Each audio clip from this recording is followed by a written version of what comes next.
Perkenalkan, nama saya Dinta Suraningrum dengan NIM 190120201001. Di sini saya akan menjelaskan materi tentang transistor bipolar. Nah, di sini saya akan menjelaskan sedikit sejarah tentang transistor. Jadi, transistor itu adalah sebuah komponen semikonduktor. Nah, semikonduktor di sini itu maksudnya komponen ini bisa menjadi konduktor dan juga bisa menjadi isolator. Di sini transistor memiliki beberapa fungsi, diantaranya bisa menjadi penguat, pengendali, penyearah, osilator, modulator, dan lain sebagainya. Tetapi fungsi dasar dari transistor di sini adalah sebagai saklar atau switching. Nah, transistor ini pertama kali ditemukan oleh 3 orang fisikawan yang berasal dari Amerika Serikat. Mereka bernama John Borden, Walter Brattain, dan William Shockley. Ini mereka adalah menemu pertama kali transistor.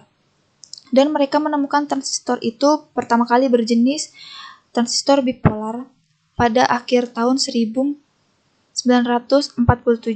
di AT&T Bells Laboratorium. Nah, yang selanjutnya saya akan menjelaskan jenis-jenis transistor. Jadi, transistor itu memiliki 2 jenis, yaitu yang pertama ada FET atau Field Effect Transistor, yang kedua ada BJT atau Bipolar Junction Transistor. Nah, yang pertama itu ada FET atau Field Effect Transistor. Itu adalah jenis transistor dengan pengendalian atau mengendalikan konduktivitasnya itu menggunakan aliran listrik. Nah, di dalam FET ini terbagi lagi menjadi beberapa jenis, yaitu ada 3. Yang pertama ada Metal Oxide Semiconductor FET atau MOSFET, seperti ini bentuknya. Kalau pada MOSFET ini, transistornya ini terbuat dari isolator dengan bahan silikon dioksida. Jadi seperti ini bentuknya. Nah, yang kedua ada Uni Junction Transistor atau UJT. Seperti ini bentuk dari transistor UJT. Kenapa transistor ini termasuk jenis dari FET, dari transistor FET? Karena transistor ini melakukan pengoperasiannya menggunakan arus atau tegangan listrik. Jadi karena itu dia termasuk dari jenis transistor FET.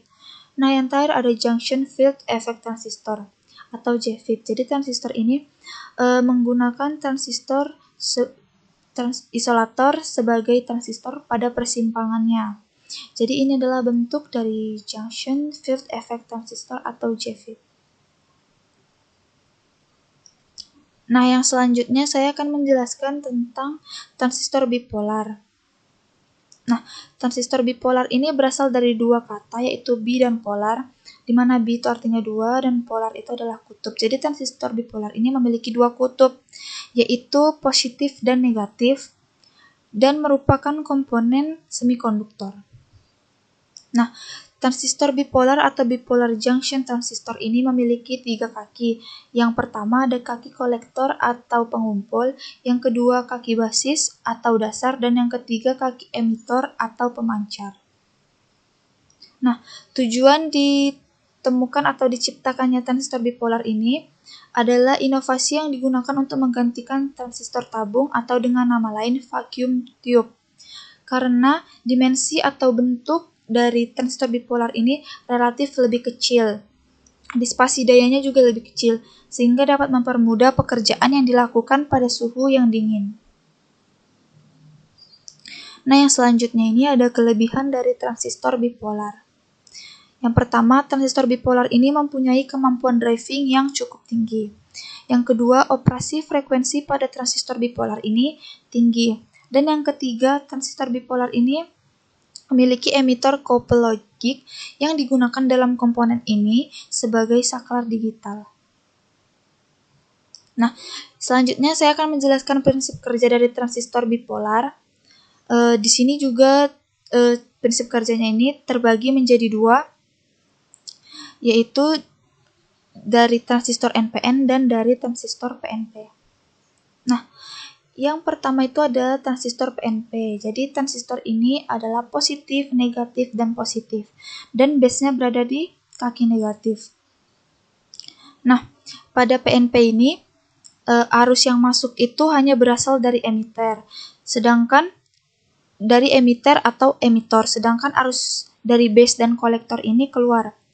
Dan pada NPN atau negatif, positif, negatif. Pada NPN ini base-nya itu berada pada positif. Dan pada NPN ini arus yang keluar itu adalah arus dari emitter atau emitor, dan arus masuk berasal dari base dan arus dari kolektor. Nah, prinsip dari transistor bipolar ini, untuk dapat mengalirkan arus listrik dari kolektor ke emitor, itu diperlukan arus masuk dari base. Jadi supaya arus listrik itu bisa mengalir dari kolektor ke emitter, itu harus ada masukan dari base. Jadi semakin besar arus yang masuk dari base, semakin besar juga arus yang dialirkan dari kolektor menuju emitter. Jadi itu sedikit penjelasan dari prinsip kerja transistor bipolar. Yang selanjutnya ada karakteristik transistor bipolar. Yang pertama itu ada konversi. Jadi transistor bipolar ini mengkonversikan arus menjadi arus juga. Jadi tidak berubah dari arus tetap menjadi arus. Yang kedua arus input. Jadi transistor bipolar ini membutuhkan arus untuk inputnya. Dan yang ketiga ada input atau output. Jadi pada transistor bipolar ini hubungan input atau outputnya itu linear, tetapi tidak semua, bisa juga tidak linear, tergantung dari sinyal atau besarnya tegangan. Yang keempat itu ada kecepatan. Jadi pada transistor BJT atau bipolar junction transistor ini kecepatannya itu masih di bawah dari transistor FET tadi. Dan yang kelima ada resistor input. Jadi transistor bipolar ini menggunakan resistor sebagai input. Yang keenam ada tahanan atau hambatan output. Jadi tahanan pada transistor bipolar ini sangat rendah jika komponen dalam keadaan aktif. Biasanya itu kurang dari 1 ohm.